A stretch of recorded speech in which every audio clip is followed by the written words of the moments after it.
기도하겠습니다. 아멘. 나를 찾으시는 하나님이란 제목으로 하나님 말씀 전하겠습니다. 본문은 우리가 탕자 비유란 제목으로 너무나 잘 알고 있는 본문입니다. 그런데 우리는 이 본문의 제목을 조금은 다르게 생각해 볼 필요가 있습니다.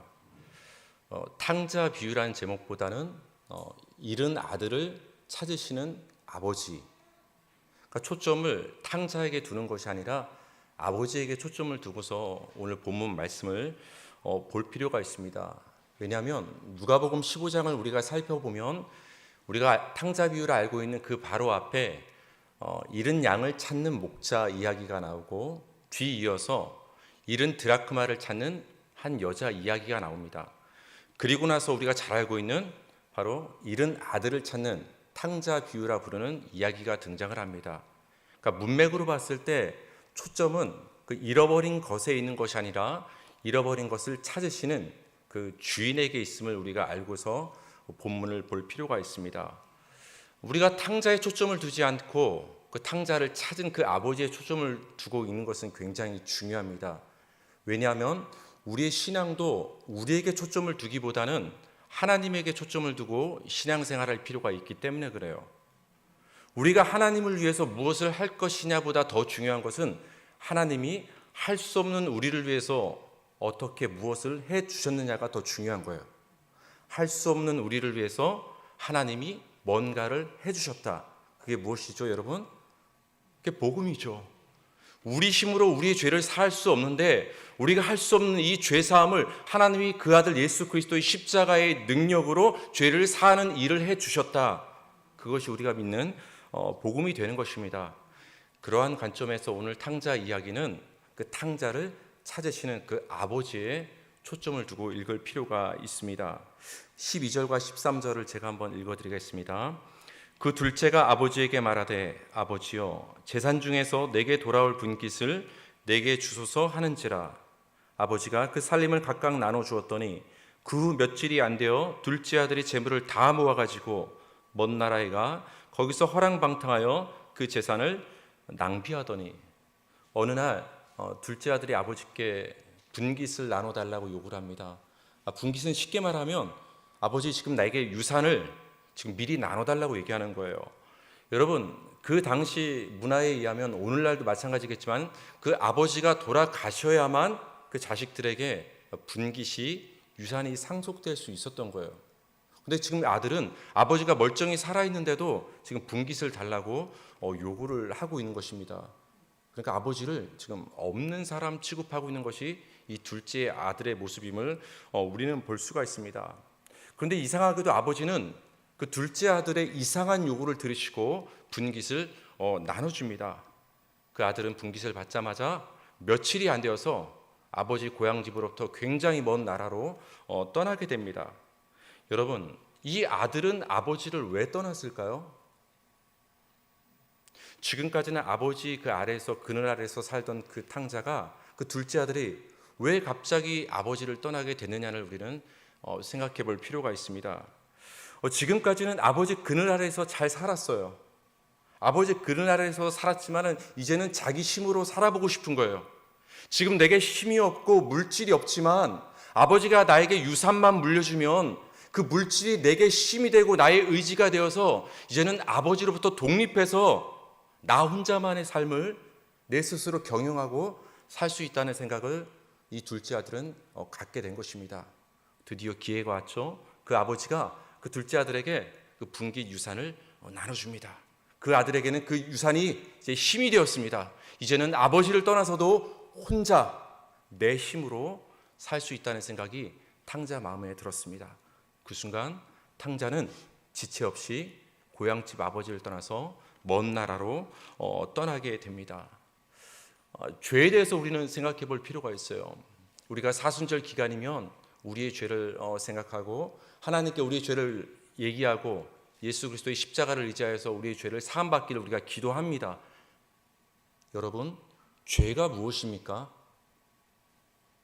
우리가 너무나 흔하게 많이 듣고 있는 그 죄가 무엇이라고 생각합니까? 도둑질, 살인하는 거, 남을 미워하는 것, 토색하는 것, 거짓말하는 것, 음란한 말과 행동을 하는 것, 이 모든 것들 다 죄 맞습니다.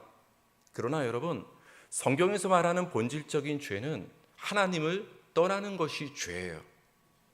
하나님을 떠났기 때문에 결과론적으로 거짓말이 나오는 것이고, 간음이 나오는 것이고, 살인과 미움이 우리 가운데 나타나게 되는 거예요. 그래서 우리는 근본적인 죄의 문제를 생각해 볼 필요가 있는 거예요. 우리가 감기가 걸리면 그 바이러스를 잡아야 되겠죠? 바이러스는 그냥 둔 채 아무리 콧물만 닦으면 뭐합니까? 계속 콧물은 닦아도 나오기 마련인 거예요. 근본적인 죄를 우리가 알지 못하면 겉으로 드러나는 우리 죄의 행동들을 잠깐은 내가 절제하고 통제하고 끄는 것처럼 보이지만 언젠가 나도 모르게 내 심과 내 의지와는 상관없이 발현되는 것을 우리는 보게 됩니다. 죄는 하나님을 떠나는 게 죄예요. 왜 하나님을 떠납니까, 여러분? 하나님 없이도 살 수 있다는 생각이 들기 때문에 그래요. 내 지혜로, 내 경영으로, 내 힘으로 살 수 있다는 생각, 하나님이 필요 없다는 생각이 들기 때문에 우리는 하나님을 떠나는 거예요. 하나님을 의지하기보다 내 힘을 의지하는 것, 그래서 하나님을 떠나는 것이 성경이 말하는 죄의 본질입니다.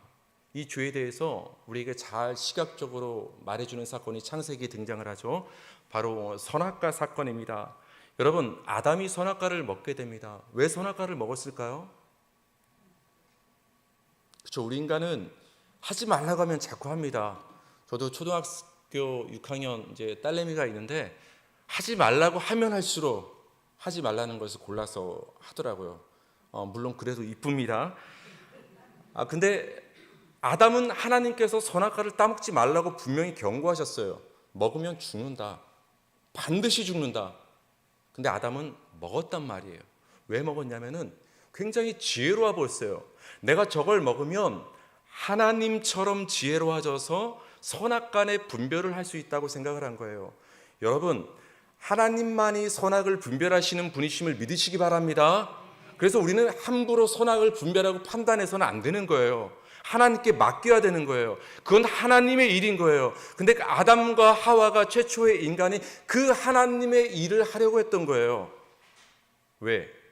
내가 하나님이 되고자 한 거예요.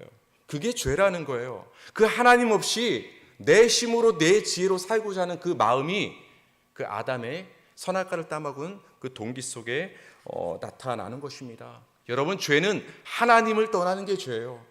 우리 마음의 중심이 하나님을 떠나 있다면 그것은 죄가 되는 거예요. 아무리 종교적인 열심을 내고 신앙생활을 겉으로 봤을 때 열심을 내고 있지만 내 마음의 중심이 아버지 하나님을 떠나 있다면, 내 마음의 초점이 세상에 가 있다면 그것이 죄인 거예요. 아무리 사람이 봤을 때 칭찬합니다. 저 사람은 법 없이도 살 사람이야. 윤리도덕적으로 굉장히 깨끗해. 아주 정결한 삶을 살아. 물론 여러분, 우리 그리스도인들이 그런 삶을 살 필요가 당연히 있습니다. 하지만 아무리 겉으로 봤을 때 사람에게 칭찬받고 윤리도덕적인 깨끗한 삶을 살지라도 그 마음의 중심이 하나님을 멀리 떠나 있다면 그것이 죄라는 거예요.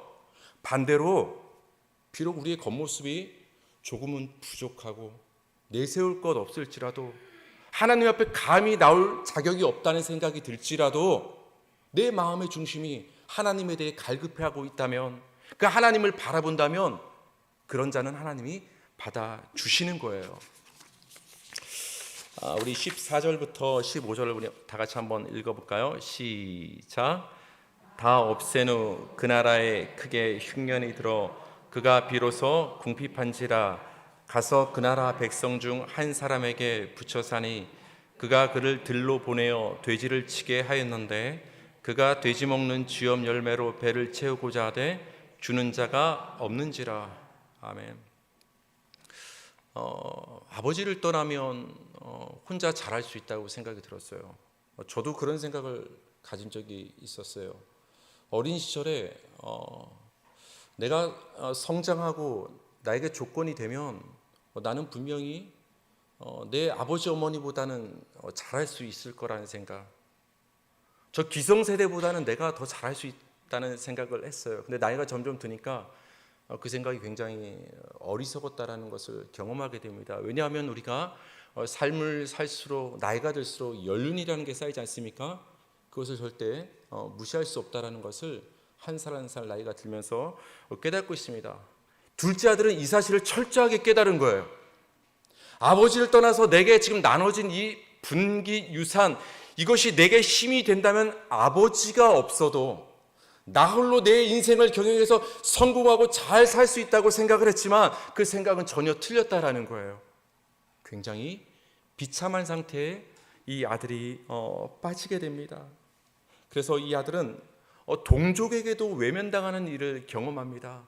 여러분, 그 당시 유대인들은 그 유대 땅 팔레스틴 지역에만 살았던 것이 아니라 곳곳에 퍼져서 이렇게 살았어요. 우리나라 그 제일동포, 제미동포가 세계 각국에 퍼져 사는 것과 마찬가지였어요.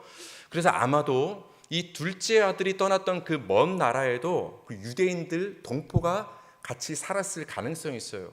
근데 그 유대인들은 굉장히 공동체 의식이 강해요. 이웃 간에 굉장히 살펴본다라는 거예요.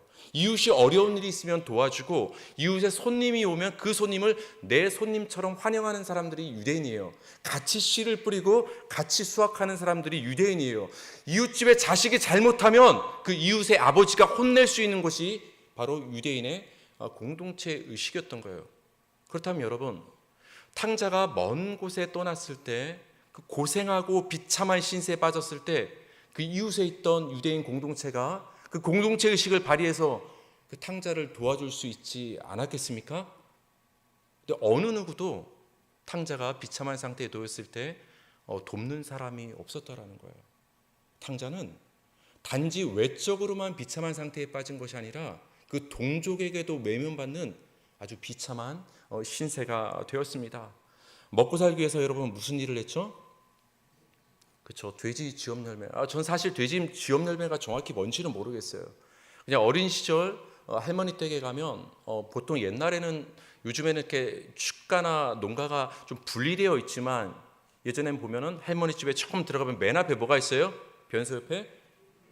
그렇죠. 이렇게 소 외양간 있지 않았습니까? 그때 보면 뭐 여물통에 보면 온갖 뭐 으깨 놓은 음식물, 동물들한테 미안한데 굉장히 음식물 쓰레기처럼 보이는 것이 있는 그 통을 본 적이 있어요. 아마 그 비슷한 짐승이 먹는 어떤 열매였을지도 모르겠어요. 근데 그 돼지가 먹는 사료가 되는 돼지 쥐염 열매로 그 굶주린 배를 채우고자 했지만은 그것마저 주는 사람이 없었어요. 여러분, 이건 굉장히 비참한 거예요. 유대인들은 돼지고기를 당시 먹을 수 없었어요. 부정했기 때문에. 그렇기 때문에 돼지를 사육하는 것도 금지되었다는 거예요. 근데 유대인이었던 이 둘째 아들이 지금 무슨 일을 하고 있는 거예요? 돼지 치는 일을 하는 거예요. 스스로 지난 날, 저건 정말 부정한 일이야. 어떻게 저런 일을 할 수 있어? 그 부정하다고 여겼던 수치스러운 일을 지금 그 줄인 배를 채우기 위해서 탕자는 어쩔 수 없이 하는 신세가 되었다라는 거예요. 그때 탕자는 이제 스스로 돌이키게 됩니다. 한번 17절을 한번 볼까요? 17절에서 20절 제가 읽어드릴게요. 이에 스스로 돌이켜 이르되 내 아버지에게는 양식이 풍족한 품꾼이 얼마나 많은가. 나는 여기서 줄여 죽는구나. 내가 일어나 아버지께 가서 이르기를 아버지, 내가 하늘과 아버지께 죄를 지었사오니 지금부터는 아버지의 아들이라 일컬음을 감당하지 못하겠나이다. 나를 품꾼의 하나로 보소서 하리라고 이에 일어나서 아버지께로 돌아가니라. 드디어 우리가 잘 알고 있는 이야기처럼 이 둘째 아들이 탕자가 고향 땅 아버지께로 돌아옵니다. 여기 보면 이런 표현이 여러분 나오고 있어요. 스스로 돌이켰다, 이 말이 나와요. 우리말로 스스로 돌이켰다라고 번역이 되었기 때문에 우리가 이것을 조금 오해할 수 있어요. 마치 탕자가 자기 힘으로 스스로 아버지께 돌아갔다는 어떤 이미지가 있어요. 그러나 이 의미는 뭐냐? 자신에게 돌아갔다는 말이에요. 더 쉽게 말하면 제정신이 들었다. 이에 스스로 돌이켜, 이 말은 탕자가 제정신이 들었다는 거예요. 여러분, 지금 탕자가 왜 제정신이 들었을까요? 돼지 쥐염 열매도 먹지 못하는 그 비참한 신세에 놓이고 나니까 그때서야 제정신이 드는 거예요. 내가 스스로 힘이 있다고 여겨졌을 때, 내 수중에 많은 물질과 분깃이 놓였을 때는 정신이 안 드는 거예요. 정신이 나가 있는 거예요.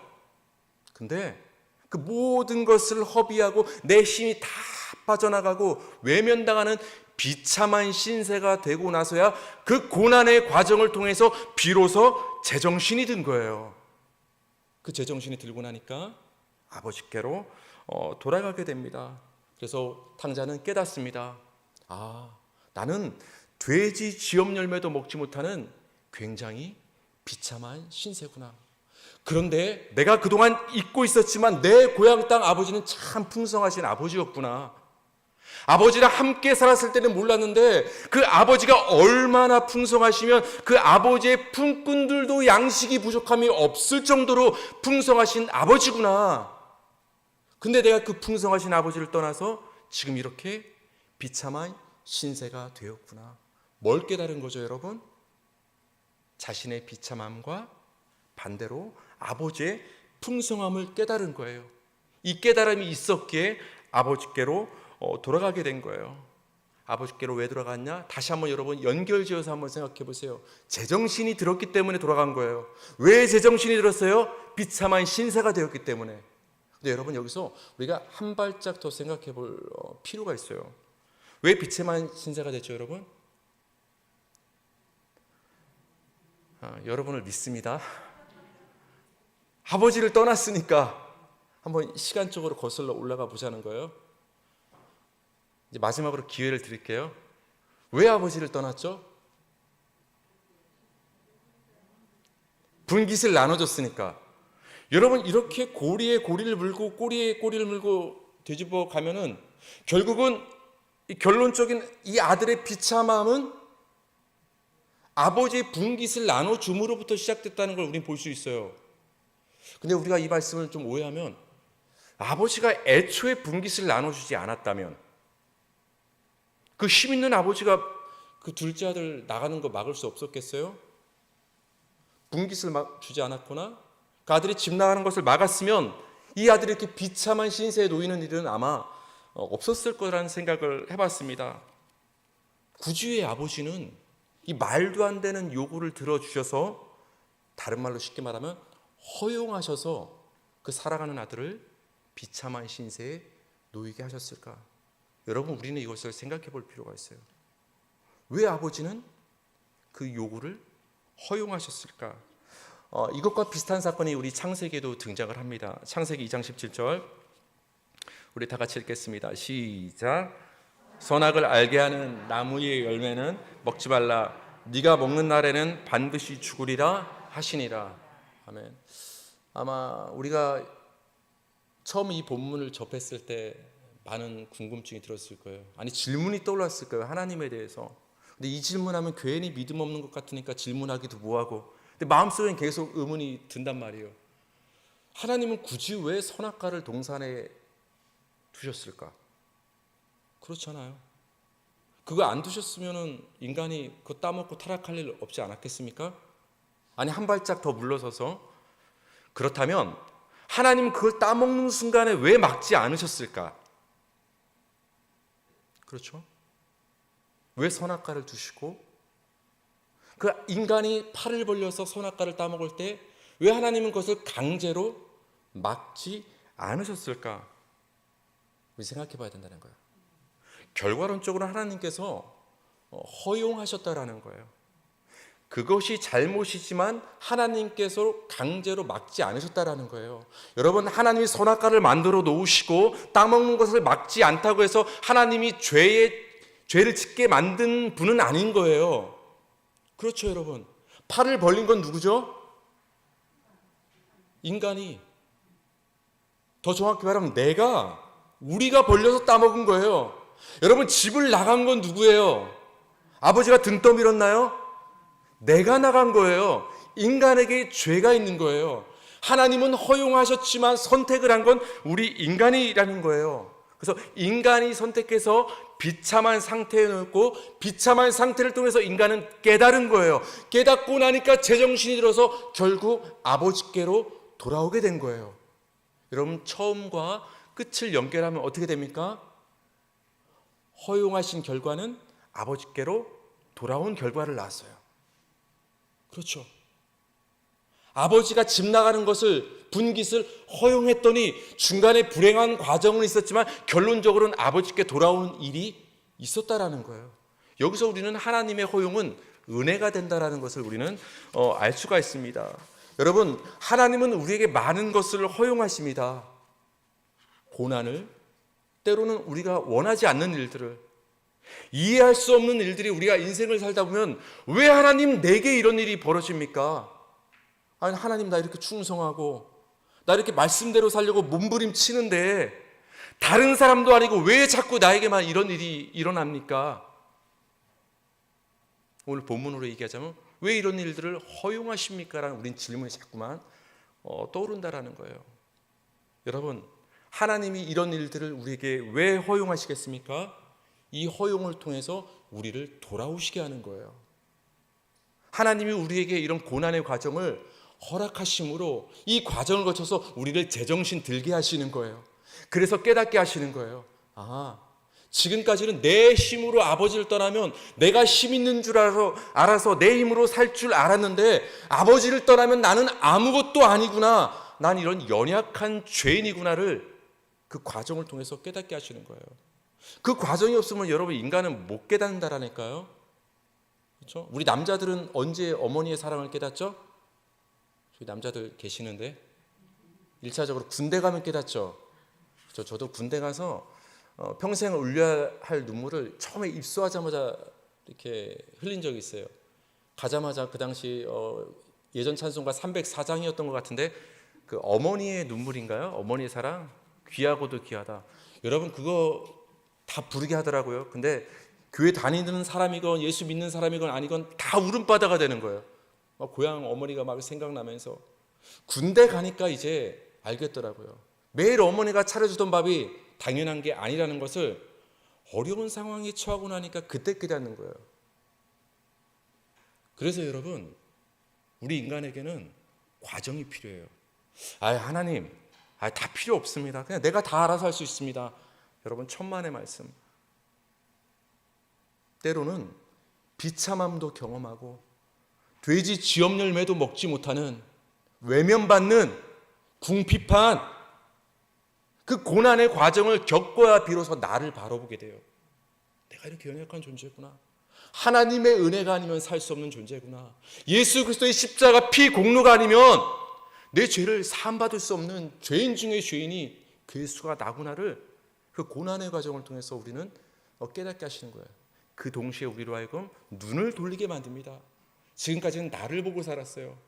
내 자신을 보고 살았던 내가 이제는 하나님을 향해서 눈을 돌리는 거예요. 아버지는 이렇게 풍성하신 분이구나. 하나님은 나를 붙잡아 주시는 분이구나. 하나님께 돌아가야만 내가 지금 살 수 있겠구나. 나를 깨닫고 아버지 하나님을 깨닫게 되는 거예요. 뭐를 통해서요? 고난의 과정을 통해서. 그래서 하나님은 살아가는 성도에게 그 과정을 허용하시는 거예요. 허용하시는 거예요. 우리 신명기 8장 2절에서 3절 우리 다 같이 읽어볼까요? 시작. 네 하나님 여호와께서 이 40년 동안에 내게 광야길을 걷게 하신 것을 기억하라.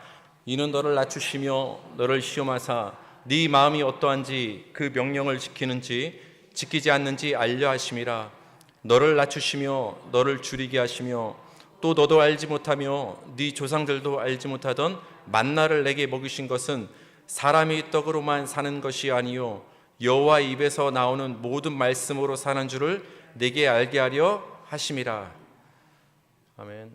시간을 보니까 배고픈 시간이 된 것 같아요. 물론 사순절 기간이라 우리가 조금은 절제하고 있지만 그래서 제가 굉장히 말을 빨리 하고 있습니다.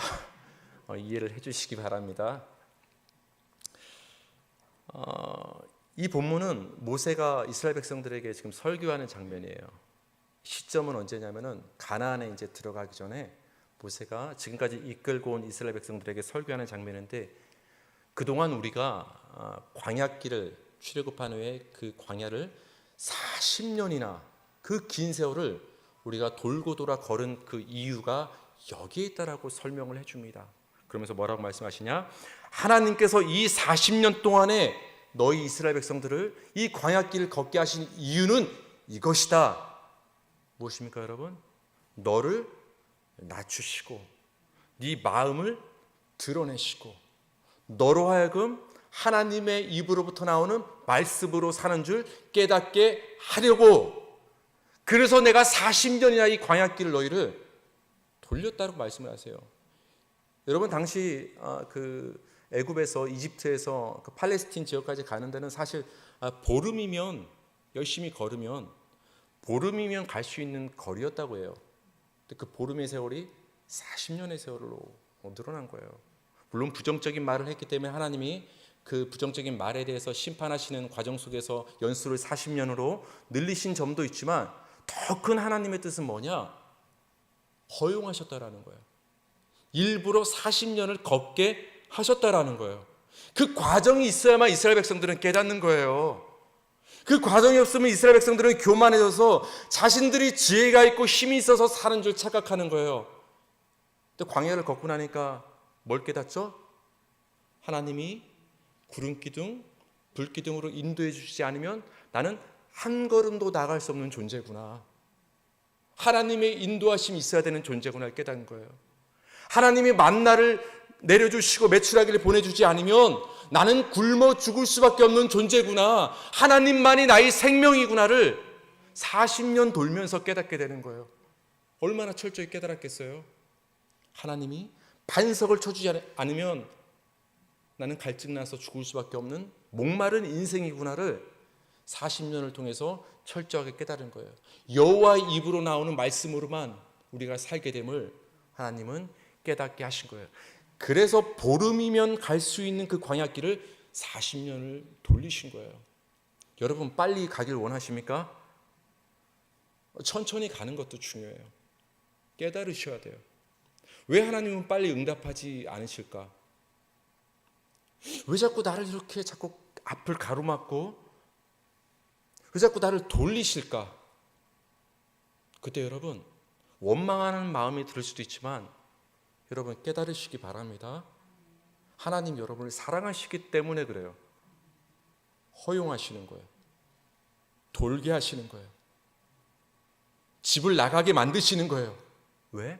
그 과정을 통해서 하나님은 너를 보라는 거예요. 네 자신이 얼마나 연약한 존재인가. 그래서 그것을 깨달은 자가 하나님께로 온전히 돌아오게 만드시기 위해서 하나님은 우리 성도들에게 이 과정을 허용하시는 것입니다. 우리 20절 후반절과 24절까지 한번 다 같이 읽어볼까요? 시작. 아직도 거리가 먼데 아버지가 그를 보고 측은히 여겨 달려가 목을 안고 입을 맞추니 아버지는 종들에게 이르되 제일 좋은 옷을 내어다가 입히고 손에 가락지를 끼우고 발에 신을 신기라. 23절. 그리고 살진 송아지를 끌어다가 잡으라. 우리가 먹고 즐기자. 이 네 아들은 죽었다가 다시 살아났으며 내가 잃었다가 다시 얻었노라 하니 그들이 즐거워하더라. 아멘. 드디어 아들이 돌아왔습니다. 고향 땅으로 아버지의 그 그늘로 품으로 돌아옵니다. 아버지가 그 돌아온 아들을 굉장히 환대하고 기뻐서 잔치를 열어주는 장면으로 탕자의 그 둘째 아들의 이야기가 끝을 맺게 됩니다. 여러분, 하나님께 돌아오는 것이 은혜임을 믿으시기 바랍니다. 깨달아서 그 떠났던 아버지께로 다시 돌아오는 것이 여러분 은혜예요. 여러분, 은혜가 무엇입니까? 우리는 은혜를 내가 무엇인가를 받아야, 눈에 보이게 응답을 받아야, 내 앞에 있는 무엇인가가 장애물이 제거돼야, 눈앞에 보이는 역사가 있어야 우리는 은혜라고 생각을 합니다. 하지만 우리가 어떤 과정을 거쳐서 하나님의 은혜 가운데 깨달음을 얻어서 그 하나님께로 우리 마음의 중심이 돌아오는 것, 아버지 하나님을 이제 전적으로 믿고 의지하게 되는 것, 나를 부인하게 되는 것, 예수 그리스도의 십자가만을 붙잡게 되는 것, 그 고향 땅 아버지 하나님께 돌아오는 것이 성경이 우리에게 말하는 근본적인 은혜가 됩니다. 여러분, 이 아들은 이런 생각을 했어요. 내가 지난날 전적이 있지 않은가. 지난날 말도 안 되게 아버지께 유산과 분깃을 요구했고 아버지의 마음을 아프게 했고, 그 아버지가 나눠준 분깃을 가지고 나가서 내가 얼마나 허랑방탕하며 죄인처럼 살았는가. 그러니까 내가 지금은 궁핍해서 그 아버지께 돌아가서 배를 채우기를 원하지만 아들이라 일컬음 받을 자격은 없다. 그런 생각이 든 거예요. 염치가 있는 거죠, 여러분. 그래서 나는 아버지의 품꾼의 하나, 종이면 감지덕지하다는 그 마음으로 지금 겸손하게 돌아오는 거예요. 드디어 아들이 고향 땅에 첫 발을 내딛습니다. 근데 지금 누가 달려옵니까? 그 순간에 여러분, 아버지가 아직 거리가 먼데 그 아들을 알아보고 아버지가 막 달려오는 거예요. 그리고 입 맞추고 목을 꼭 끌어 안아줍니다. 여러분, 아마 아버지는 연세가 드신 분이실 거예요. 늙으셨겠죠? 시력도 좀 좋지 않을 수도 있어요. 탕자의 모습은 어떨까요, 여러분? 지난 세월 그 돼지우리치는 비참한 그 어떻게 보면 거지 같은 삶을 살았기 때문에 얼마나 행색을 알아보기가 힘들지 않았겠습니까? 근데 그 아버지는 알아보는 거예요. 알아봐서 거리가 먼데도 단숨에 달려가서 그 아들을 환대하고 안아주는 거예요. 왜 그럴까요? 아버지는 날마다 기다린 거예요. 아버지는 날마다 그 아들을 떠올리며 날마다 그 아들이 돌아오기를 기다렸기 때문에 그 아버지는 고향 땅으로 돌아오는 그 둘째 아들을 알아보고서 안아주며 환영을 해준 거예요. 여러분, 그 당시 율법에 의하면은 이웃이 그 자식들을 훈계할 수 있다고 했죠.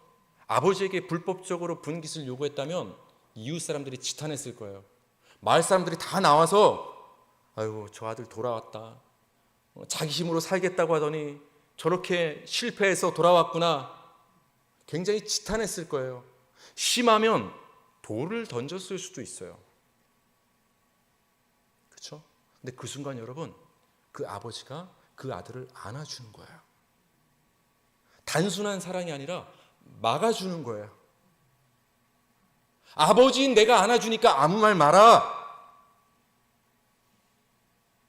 너희들은 지금 지탄하고 손가락질하고 싶겠지만 나는 그냥 다 받아준다. 더 쉽게 말하면 돌을 던지려면 나한테 던져라. 그 아들을 아버지가 몸소 안아주심으로 막아주시는 사랑을 보여주고 있는 거예요. 그걸 다르게 말하면 예수님의 십자가 사랑이 되겠죠. 그렇죠? 우리가 맞을 그 심판의 매를, 우리가 다 매달려야 될 그 십자가 고난을 누가 대신 매달리신 거예요? 예수님이. 그 예수님의 그 십자가를 통해서도 우리는 우리를 향한 고향 땅 하늘 아버지의 사랑을 느낄 수가 있는 거예요. 그래서 아버지는 그 아들에게 제일 좋은 옷을 입혀주시고 신을 신겨주시고 그리고 가락지 반지를 껴주십니다. 여러분, 이 복장이 뭐죠? 옷, 신발, 가락지, 제일 좋은 옷. 그거 왜 입혀줬을까요? 지금 사람들 앞에서 공포하는 거예요. 이는 내 아들이다. 다 봐라. 이는 품꾼이 아니라 내 아들이다. 지금 아버지가 지금 선포하시는 거예요. 그 아들은 어떤 마음으로 돌아왔죠, 여러분? 나는 아버지의 아들이라 일컬음을 받을 자격이 없습니다. 자격이 없는 자를 지금 아버지께서는 아들로 받아주시는 거예요. 여러분, 이게 은혜인 줄 믿으시기 바랍니다.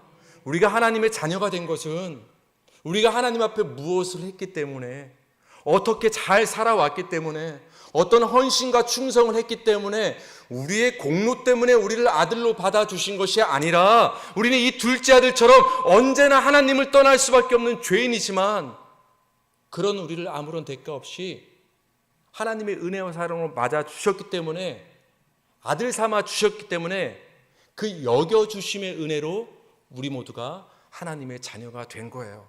그래서 여러분, 은혜 중에 은혜는 여러분이 하나님의 자녀가 된 줄 믿으시기 바랍니다.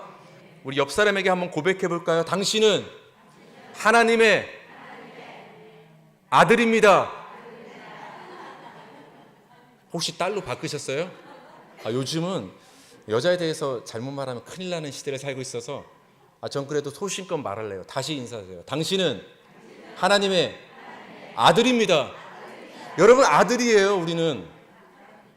여러분, 딸이 중요한 게 아니에요. 왜 그런지 아세요? 아들에게, 저도 딸이 2명이에요. 제가 늦게 이제 딸을 낳았는데, 저희 어머니는 은근히 이제 아들 하나 낳았으면 하는 마음을 또 갖고 있더라고요. 근데 이미 그때는 저는 이제 지났습니다. 이제 나이가. 근데 여러분, 제가 아들이 중요하다라는 것은 그런 생물학적인 대를 잇기 위해서 아들이 중요하다고 인사하라는 게 아니에요. 성경에서 아버지의 유산은 아들에게 상속되는 거예요. 아버지의 유업을 이들 그 명칭은 아들이에요. 그래서 서로 간에 여러분, 당신은 하나님의 아들입니다 인사한 것은 당신은 하나님의 상속자입니다 라고 지금 고백한 거예요. 그러니까 우리 자매님들 너무 서운해하지 마시기 바랍니다. 여러분은 하나님의 다 아들이 되는 거예요. 상속자가 된 거예요. 저는 마지막으로 이 본문에 나타난 기쁨에 대해서 여러분께 말씀드리길 원합니다. 우리가 탕자 비유라 불리는 이 비유 앞에는 잃은 드라크마를 찾은 여자 이야기가 나오고 그 바로 앞에는 잃은 양을 찾은 목자 비유가 나와요. 그러니까 잃은 양, 잃은 드라크마, 잃은 아들, 셋의 공통점은 무엇입니까? 주인이 잃어버린 것을 찾는 거예요. 그러니까 여러분, 우리가 봤을 때는 탕자가 제 발로 걸어 들어온 것 같지만 아버지가 허용의 과정을 통해서 찾으신 거예요. 그러니까 하나님이 강제적으로 우리를 예배당으로 불러들여야만 그게 찾는 게 아니라 하나님이 때로는 우리를 내버려 두시는 것 같지만 그 과정을 통해서 우리로 하여금 깨닫게 하셔서 아버지께로 돌아오게 만드시는 그 자체가 하나님이 우리를 찾으시는 일이 되는 거예요. 그렇죠? 근데 여러분, 잃은 양을 찾은 목자가 너무 기뻐서 사람들을 모아놓고 잔치를 벌입니다. 잃은 드라크마 동전을 찾은 그 여자도 너무 기뻐서 잔치를 벌입니다. 그리고 마지막 오늘 본문에서 탕자 비유에서 잃은 아들을 찾은 그 아버지도 뭘 열죠? 잔치를 엽니다. 너무 기뻐서 살찐 송아지를 잡아가지고 아들을 위해서 풍악을 흘리고 굉장히 기뻐하며 잔치를 열어줍니다. 다 기쁨으로 끝나고 있어요. 잃어버린 것들을 찾은 자들이 기뻐한다라는 거예요. 여러분, 하나님의 기쁨은 잃어버린 영혼을 찾는 데 있는 줄 믿으시기 바랍니다. 잃은 양을 찾으니까 기뻐서 잔치를 베풀고, 잃은 드라크마를 찾으니까 기뻐서 잔치를 베풀고, 잃은 아들을 찾으니까 기뻐서 잔치를 여는 거예요. 하나님의 기쁨의 근원은 여러분에게 있는 거예요. 잃은 양을 찾으실 때 하나님은 가장 기뻐하는 거예요.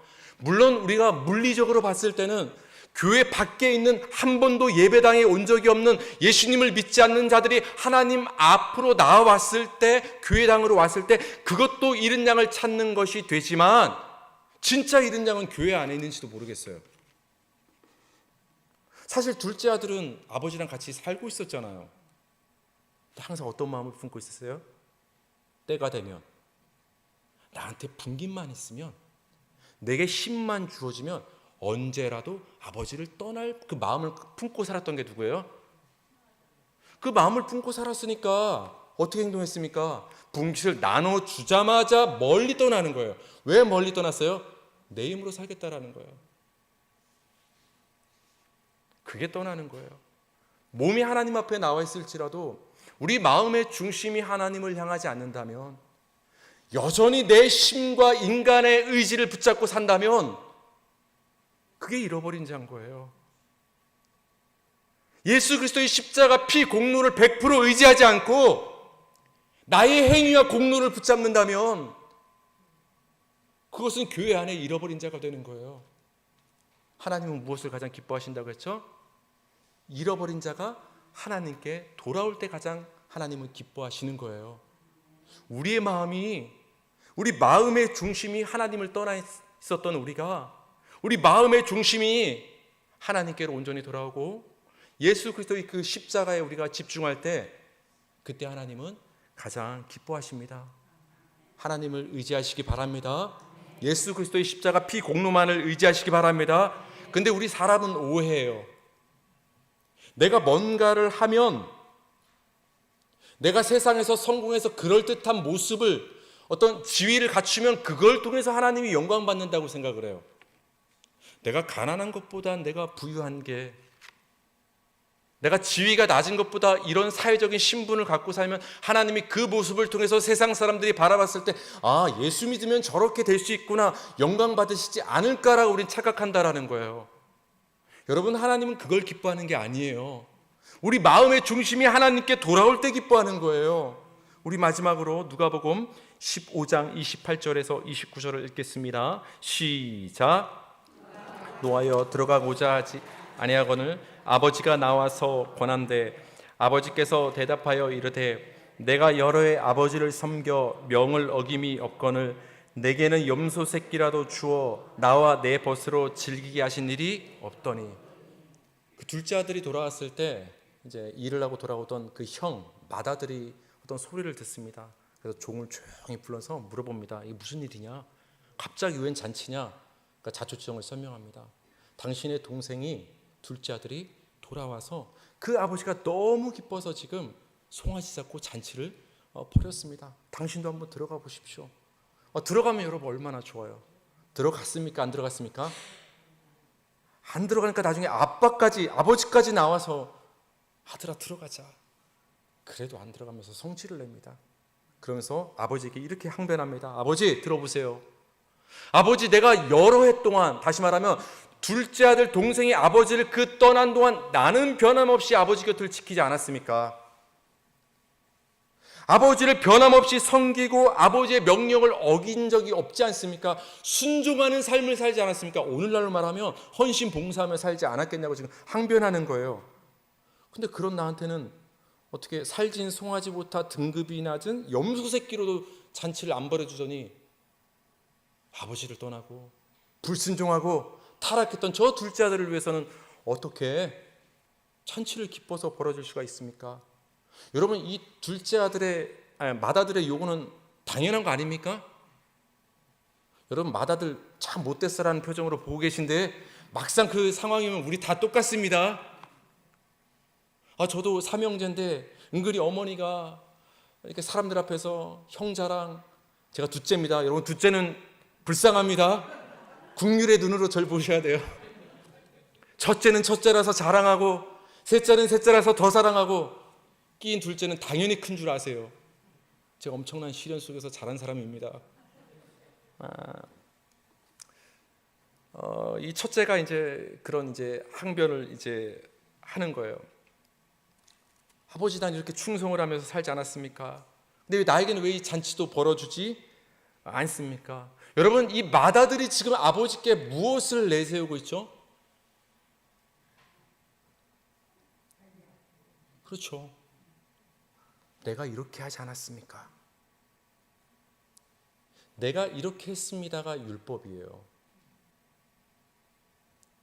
복음은 무엇입니까? 하나님이 우리를 위해서 하셨습니다. 우리는 복음을 믿는 거예요. 우리는 종교 생활을 하는 것이 아니라 생명의 신앙 생활을 하고 있는 거예요. 이 맏아들은 겉으로 봤을 때 충성스러운 삶을 사는 것 같았지만 오늘날로 말하면 그냥 종교 생활한 거예요. 자기의 공로를 붙잡고 산 거예요. 여러분 무엇을 붙잡아야 돼요? 우리 성도는 예수 그리스도의 십자가 공로만 붙잡아야 되는 거예요. 하나님은 그 공로만 보시는 거예요. 아버지 하나님 앞에 나올 때 예수 그리스도의 십자가 피 공로를 붙잡고 나오시기 바랍니다. 그러면 우리가 부족해도 둘째 아들을 맞아주신 것처럼 우리를 맞아주시는 거예요. 근데 그 성전에서 큰 목소리로 기도했던 세리처럼 하나님 내가 이렇게 기도하고 금식하고 구제하고 살지 않았습니까? 그 인간의 공로를 붙잡고 하나님 앞에 나오면 안 되는 거예요. 맏아들 아빠 내가 이렇게 행동하지 않았습니까? 근데 왜 거기에 대해서 보응을 해주지 않습니까? 여러분 우리 그런 마음 있잖아요. 내가 이렇게 신앙생활하고 내가 이렇게 충성했으니까 하나님이 당연히 여기에 대해서 보응해 주실 것이야. 그런 생각을 하지만 여러분 하나님은 예수 그리스도의 십자가 피 공로를 보시고 우리를 맞아주시고 축복해 주시는 거예요. 예수님의 십자가가 우리가 붙잡아야 될 유일한 공로가 되는 것입니다. 사랑하는 둑성교회 우리 교우님들 성도님들, 고향 땅 아버지가 떠난 둘째 아들을 기다렸던 것처럼, 아니 더 정확히 말하면 허용의 과정을 통해서 그 둘째 아들을 마침내 찾아내셨던 것처럼 하나님은 여러분을 찾으시는 하나님이십니다. 여러분을 끝까지 기다리는 아버지 하나님이십니다. 지금 여러분이 겪고 있는 고난, 이해할 수 없는 그 고난, 그 상황을 통해서 원망보다는 여러분 자신을 보시기 바랍니다. 그리고 위로는 우리 아버지 하나님의 풍성함을 보시기 바랍니다. 지금까지 살던 그 종의 삶을 버리십시오. 품꾼의 삶을 버리시고 그 아버지의 풍성함을 누리는 아들의 삶을 살아가길 바랍니다. 그리하여 진정 우리 아버지 하나님께 큰 기쁨이 되는 우리 성도님들 뚝섬교회 되기를 주님의 이름으로 축원합니다. 이 시간 잠시 말씀 붙잡고 합심해서 기도하시겠습니다.